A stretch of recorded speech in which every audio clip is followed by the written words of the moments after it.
High viewers, ఈరోజు ఆంధ్రప్రదేశ్ సంబంధించిన DGP కానీ తెలంగాణ డీజీపీ కానీ ఒక క్లారిటీ ఇచ్చారు.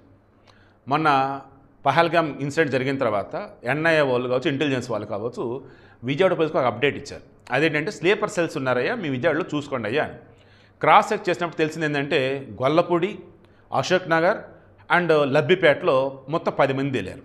ఈ 10 మందిలో వచ్చి కొంతమంది మసీద్ దగ్గర అడుక్కుంటున్న వాళ్ళు ఉన్నారు, కొంతమంది వచ్చేసి మసీద్ దగ్గర చిన్న చిన్న బడ్డీ కుట్లు పెట్టిన వాళ్ళు ఉన్నారు, కొంతమంది ఏసీ మెకానికల్గా ఉన్నారు. ఓకే, వాళ్ళని తీసుకెళ్ళి విచారించారన్నారు. బట్ ఆ తర్వాత ఏమైందంటే ఇందులో బయటికి రాలి. కానీ స్లీపర్ సెల్స్ యాక్టివ్ అయినాయి, అప్రమత్తంగా ఉండమని చెప్పేసి పోలీసులు చెప్పారు. ఎప్పుడు ఏ క్షణం ఏది జరుగుతుందో తెలియట్లేదు అన్న వేళ న్యూస్ ఏదైతే వచ్చిందో అది కరెక్ట్ కాదు, భయపెట్టదని చెప్పేసి ఏపీ డీజీపీ గుప్తా గారు చెప్పున్నారు. నెక్స్ట్, బెంగళూరులో స్లీపర్ సెల్స్ ఉన్నాయి, తిరుపతి, ఇలా చెప్పుకుంటూ పోతే హైదరాబాదులో ఏకంగా అసలు ఎంతమంది అంటే ఊహకు కూడా అందటం వల్ల. ఎందుకంటే అఫీషియల్గా లెక్క తేలిందే 208 మంది పాకిస్తాన్ వాళ్ళు, అన్అఫీషియల్గా వేల మంది ఉండుంటారు. ఇక రోహింగ్యాలో బంగ్లాదేశ్ వాళ్ళతో లెక్కే లేదరా సామె. మొన్న ఏకంగా ఒక బంగ్లాదేశోడికి నార్సింగ్ మున్సిపల్ ఆఫీస్లో వాడు ఏకంగా బర్త్ సర్టిఫికేట్ ఇచ్చి పడేశారు లంచం తీసేసుకొని. విచారణ జరుగుతుంది దాని మీద. వాడు పాస్పోర్ట్కి అప్లై చేసుకుంటున్నాడు భారతీయుడిగా, బంగ్లాదేశోడు వాడు. సో వీడియోకి ఇంటెన్షన్ మీకు అర్థమైందా? ఈరోజు స్లీపర్ సెల్స్గా ఉన్నటువంటి వారికి సహాయ సహకారాలు అందిస్తుంది మన యాదవలే, మన చుట్టుపక్కల ఉన్న వాళ్ళే. అందులో హిందూ, ముస్లిం, క్రైస్తవులు ఎవరైనా ఉన్నారు. డబ్బు తీసుకోవడం, వాడికి కాల్ సర్టిఫికేట్ ఇచ్చేయడం. ఇక స్లీపర్ సెల్స్గా ఉన్నటువంటి వారిని ఏదో ఒక పనికి వస్తాడులేరా, ఎందుకు రూపాయి ఇద్దాం లేరా, వాడికి షెల్టర్ ఇస్తే చాలేరా అన్నట్టుగా ఆలోచించేసి తక్కువ వస్తుందని చెప్పేసి మన పనిలో పెట్టుకుంటున్నారు. వాడు చివరికి వాడు చేయాల్సిన పని వాళ్ళు చేసుకుంటూ పోతానే ఉన్నారు. మొత్తం పోయేది మనం. సో భయపడాల్సింది ఏమీ లేదు, ధైర్యంగానే ఉండండి.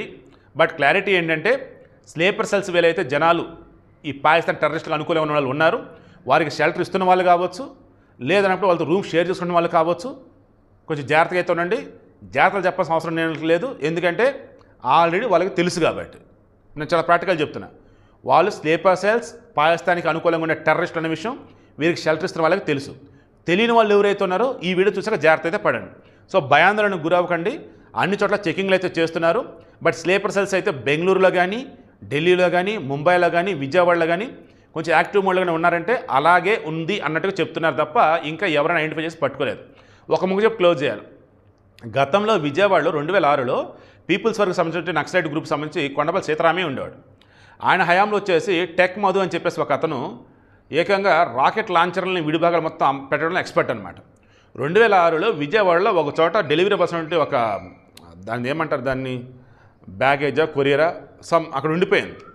ఈలో పోలీసులకు సమాచారం వచ్చింది, పలానా చోట నక్సలైట్లకు సంబంధించిన మెటీరియల్ ఉంది అని.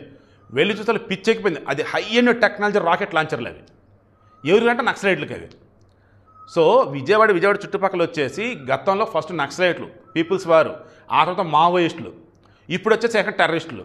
అంటే ఏమవుతుంది ఇక్కడ? తప్పస్ ఎక్కడ జరుగుతుంది? ఒకసారి మీరు ఆలోచించుకోండి. ఎవరికి షెల్టర్ ఇస్తున్నారు, ఎవరు మీ దగ్గర వచ్చేసి ఉంటున్నారు అండ్ మరో మీ చుట్టుపక్కల ఉండడం కంట కనిపెట్టుకుని ఉండటం అత్యంత మంచిది. అండ్ మీరు కూడా కంటి తేలేపల కనిపెట్టుకు తిరగండి. పోలీసులు చెప్పిన ప్రకారం అయితే ఇప్పుడు అంత భయపడే పరిస్థితి ఏమీ లేదు, అంత జాగ్రత్తనే ఉంది.